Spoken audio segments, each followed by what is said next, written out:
My friend please ध्यान से सुनिएगा। मोदी जी का नमस्कार। आज का हम जो सभी ने पाकिस्तान के ऊपर कर रहे हैं उसको सुनिए, आप बीते ध्यान से दिनों सुनिएगा। में प्लीज़ कीप क्वाइट होके ध्यान से देश का सुनिएगा। सामर्थ्य वो बताएंगे सब कुछ, और क्या हुआ है, क्या उसका एक्शन था संयम नहीं था, सब कुछ एवरीथिंग ही विल टेल दोनों यू। देखा है। सो प्लीज़ ध्यान से सुनिएगा, ध्यान से। मैं सबसे ओके, पहले प्लीज़। भारत की पराक्रमी सेनाओं को, सशस्त्र बलों को, हमारी खुफिया एजेंसियों को, हमारे वैज्ञानिकों को, हर भारतवासी की तरफ से सैल्यूट करता हूं। हमारे वीर सैनिकों ने ऑपरेशन सिंदूर के लक्ष्यों की प्राप्ति के लिए असीम शौर्य का प्रदर्शन किया। मैं उनकी वीरता को, उनके साहस को, उनके पराक्रम को आज समर्पित करता हूं हमारे देश की हर माता को, देश की हर बहन को और देश की हर बेटी को ये पराक्रम समर्पित करता हूं। साथियों, 22 अप्रैल को पहलगाम में आतंकवादियों ने जो बर्बरता दिखाई थी, उसने देश और दुनिया को झकझोर दिया था। छुट्टियां मना रहे निर्दोष मासूम नागरिकों को धर्म पूछकर उनके परिवार के सामने, उनके बच्चों के सामने बेरहमी से मार डालना, यह आतंक का बहुत बीभत्स चेहरा था, क्रूरता थी। ये देश के सद्भाव को तोड़ने की घिनौनी कोशिश भी थी। मेरे लिए व्यक्तिगत रूप से ये पीड़ा बहुत बड़ी थी।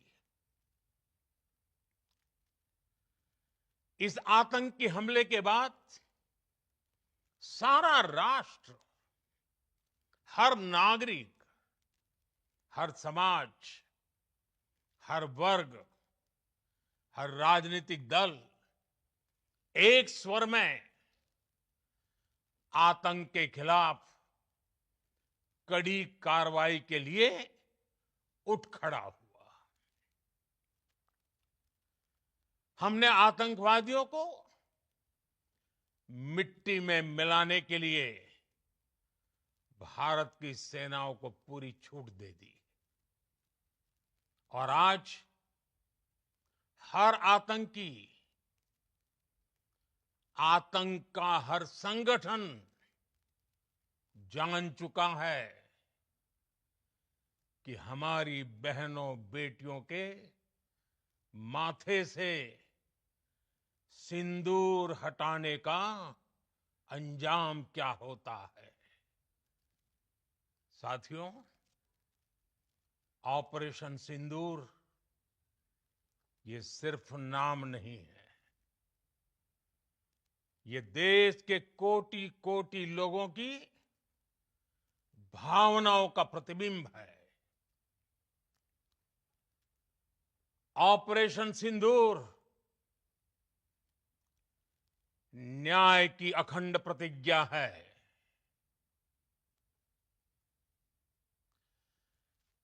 6 मई की देर रात, 7 मई की सुबह पूरी दुनिया ने इस प्रतिज्ञा को परिणाम में बदलते देखा है। भारत की सेनाओं ने पाकिस्तान में आतंक के ठिकानों पर, उनके ट्रेनिंग सेंटर्स पर सटीक प्रहार किया। आतंकियों ने सपने में भी नहीं सोचा था कि भारत इतना बड़ा फैसला ले सकता है। लेकिन जब देश एकजुट होता है, नेशन फर्स्ट की भावना से भरा होता है, राष्ट्र सर्वोपरि होता है, तो फौलादी फैसले लिए जाते हैं, परिणाम लाकर दिखाए जाते हैं। जब पाकिस्तान में आतंक के अड्डों पर भारत की मिसाइलों ने हमला बोला, भारत के ड्रोन्स ने हमला बोला, तो आतंकी संगठनों की इमारतें नहीं, बल्कि उनका हौसला भी थर्रा गया। बहावलपुर और मुरिद के जैसे आतंकी ठिकाने एक प्रकार से ग्लोबल टेररिज्म की यूनिवर्सिटीज रही है। दुनिया में कहीं पर भी जो बड़े आतंकी हमले हुए हैं, चाहे 9/11 हो, चाहे लंदन ट्यूब बॉम्बिंग हो, या भारत में दशकों से जो बड़े बड़े आतंकी हमले हुए हैं, उन सब के तार कहीं ना कहीं आतंक के इन्हीं ठिकानों से जुड़ते रहे हैं।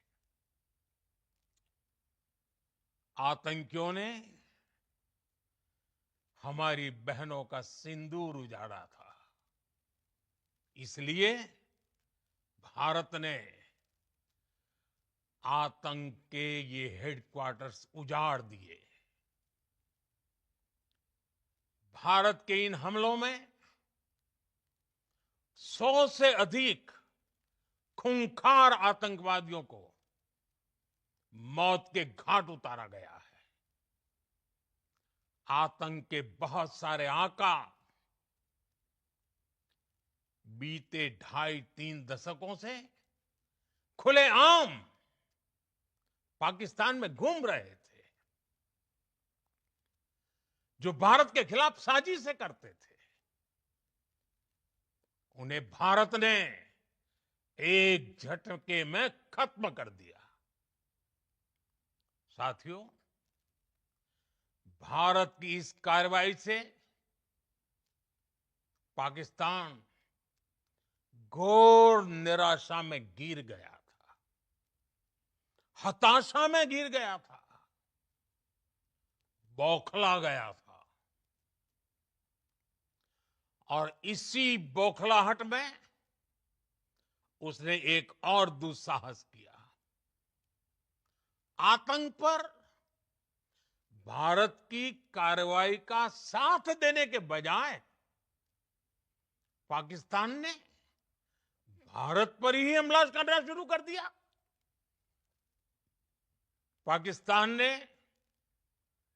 हमारे स्कूलों, कॉलेजों को, गुरुद्वारों को, मंदिरों को, सामान्य नागरिकों के घरों को निशाना बनाया। पाकिस्तान ने हमारे सैन्य ठिकानों को निशाना बनाया। लेकिन इसमें भी पाकिस्तान खुद बेनकाब हो गया। दुनिया ने देखा कि कैसे पाकिस्तान के ड्रोन्स, पाकिस्तान की मिसाइलें भारत के सामने तिनके की तरह बिखर गई। भारत के सशक्त एयर डिफेंस सिस्टम ने उन्हें आसमान में ही नष्ट कर दिया। पाकिस्तान की तैयारी सीमा पर वार की थी, लेकिन भारत ने पाकिस्तान के सीने पर वार कर दिया। भारत के ड्रोन्स, भारत की मिसाइलों ने सटीकता के साथ हमला किया। पाकिस्तानी वायुसेना के उन एयरबेस को नुकसान पहुंचाया, जिस पर पाकिस्तान को बहुत घमंड था। भारत ने पहले 3 दिनों में ही पाकिस्तान को इतना तबाह कर दिया जिसका उसे अंदाजा भी नहीं था। इसलिए भारत की आक्रामक कार्रवाई के बाद पाकिस्तान बचने के रास्ते खोजने लगा। पाकिस्तान दुनिया भर में तनाव कम करने के लिए गुहार लगा रहा था, और बुरी तरह पीटने के बाद इसी मजबूरी में 10 मई की दोपहर को पाकिस्तानी सेना ने हमारे डीजीएमओ को संपर्क किया। तब तक हम आतंकवाद के इंफ्रास्ट्रक्चर को बड़े पैमाने पर तबाह कर चुके थे। आतंकियों को मौत के घाट उतार दिया गया था। पाकिस्तान के सीने में बसाए गए आतंक के अड्डों को हमने खंडहर बना दिया था। इसलिए जब पाकिस्तान की तरफ से गुहार लगाई गई, पाकिस्तान की तरफ से जब ये कहा गया कि उसकी ओर से आगे कोई आतंकी गतिविधि और सैन्य दुस्साहस नहीं दिखाया जाएगा, तो भारत ने भी उस पर विचार किया। और मैं फिर दोहरा रहा हूं, हमने पाकिस्तान के आतंकी और सैन्य ठिकानों पर अपनी जवाबी कार्रवाई को अभी सिर्फ स्थगित किया है। आने वाले दिनों में हम पाकिस्तान के हर कदम को इस कसौटी पर मापेंगे कि वो क्या रवैया अपनाता है। साथियों, भारत की तीनों सेनाएं,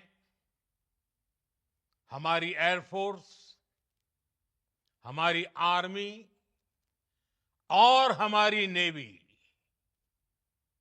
हमारी border security force BSF, Bharat के अर्धसैनिक बल लगातार अलर्ट पर है।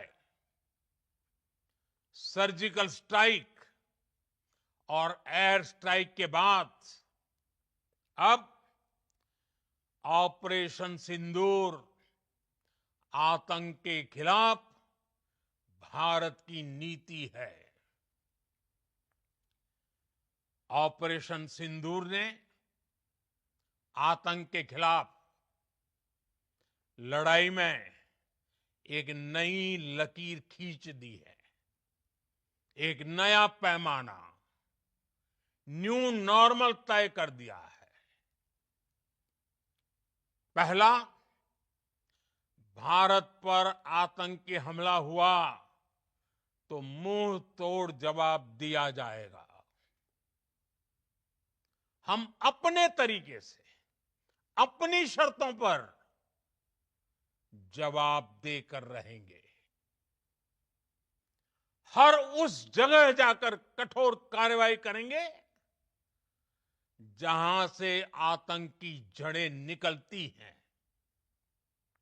दूसरा, कोई भी न्यूक्लियर ब्लैकमेल भारत नहीं सहेगा। न्यूक्लियर ब्लैकमेल की आड़ में पनप रहे आतंकी ठिकानों पर भारत सटीक और निर्णायक प्रहार करेगा। तीसरा, हम आतंक की सरपरस्त सरकार और आतंक के आकाओं को अलग अलग नहीं देखेंगे। ऑपरेशन सिंदूर के दौरान दुनिया ने पाकिस्तान का वो घिनौना सच फिर देखा है, जब मारे गए आतंकियों को विदाई देने पाकिस्तानी सेना के बड़े बड़े अफसर उमड़ पड़े। स्टेट स्पॉन्सर्ड टेररिज्म का ये बहुत बड़ा सबूत है। हम भारत और अपने नागरिकों को किसी भी खतरे से बचाने के लिए लगातार निर्णायक कदम उठाते रहेंगे। साथियों, युद्ध के मैदान पर हमने हर बार पाकिस्तान को धूल चटाई है और इस बार ऑपरेशन सिंदूर ने नया आयाम जोड़ा है। हमने रेगिस्तानों और पहाड़ों में अपनी क्षमता का शानदार प्रदर्शन किया और साथ ही न्यू एज वॉरफेयर में भी अपनी श्रेष्ठता सिद्ध की। इस ऑपरेशन के दौरान हमारे मेड इन इंडिया हथियारों की प्रामाणिकता सिद्ध हुई। आज दुनिया देख रही है 21वीं सदी के वॉरफेयर में made in India defence equipments, इसका समय आ चुका है। साथियों, हर प्रकार के आतंकवाद के खिलाफ हम सभी का एकजुट रहना हमारी एकता, हमारी सबसे बड़ी शक्ति है। निश्चित तौर पर ये युग युद्ध का नहीं है, लेकिन ये युग आतंकवाद का भी नहीं है। टेररिज्म के खिलाफ जीरो टॉलरेंस, ये एक बेहतर दुनिया की गारंटी है। साथियों, पाकिस्तानी फौज, पाकिस्तान की सरकार जिस तरह आतंकवाद को खाद पानी दे रहे हैं, वो एक दिन पाकिस्तान को ही समाप्त कर देगा। पाकिस्तान को अगर बचना है तो उसे अपने टेरर इंफ्रास्ट्रक्चर का सफाया करना ही होगा। इसके अलावा शांति का कोई रास्ता नहीं है। भारत का मत एकदम स्पष्ट है। टेरर और टॉक एक साथ नहीं हो सकते। टेरर और ट्रेड एक साथ नहीं चल सकते और पानी और खून भी एक साथ नहीं बह सकता। मैं आज विश्व समुदाय को भी कहूंगा, हमारी घोषित नीति रही है अगर पाकिस्तान से बात होगी तो टेररिज्म पर ही होगी। अगर पाकिस्तान से बात होगी तो पाक ऑक्युपाइड कश्मीर पीओके उस पर ही होगी। प्रिय देशवासियों, आज बुद्ध पूर्णिमा है। भगवान बुद्ध ने हमें शांति का रास्ता दिखाया है। शांति का मार्ग भी शक्ति से होकर जाता है। मानवता शांति और समृद्धि की तरफ बढ़े, हर भारतीय शांति से जी सके, विकसित भारत के सपने को पूरा कर सके, इसके लिए भारत का शक्तिशाली होना बहुत जरूरी है। और आवश्यकता पड़ने पर इस शक्ति का इस्तेमाल भी जरूरी है। और पिछले कुछ दिनों में भारत ने यही किया है। मैं एक बार फिर भारत की सेना और सशस्त्र बलों को सैल्यूट करता हूं। हम भारतवासी के हौसले, हर भारतवासी का नमस्कार एकजुटता दोस्तों, का शपथ, मोदी जी का संकल्प, आज का मैं उसे जो नमन पाकिस्तान करता के हूं। ऊपर कर रहे हैं उसको सुनिए, आप ध्यान से सुनिएगा। बहुत बहुत प्लीज़ धन्यवाद। कीप क्वाइट होके ध्यान से सुनिएगा। भारत माता वो की, बताएंगे सब कुछ आपको, क्या हुआ भारत है, क्या माता एक्शन की, था, नहीं था, सब कुछ, everything he will tell you. Bharat Mata सो की जय। प्लीज़ ध्यान से सुनिएगा, ध्यान से। Okay, please.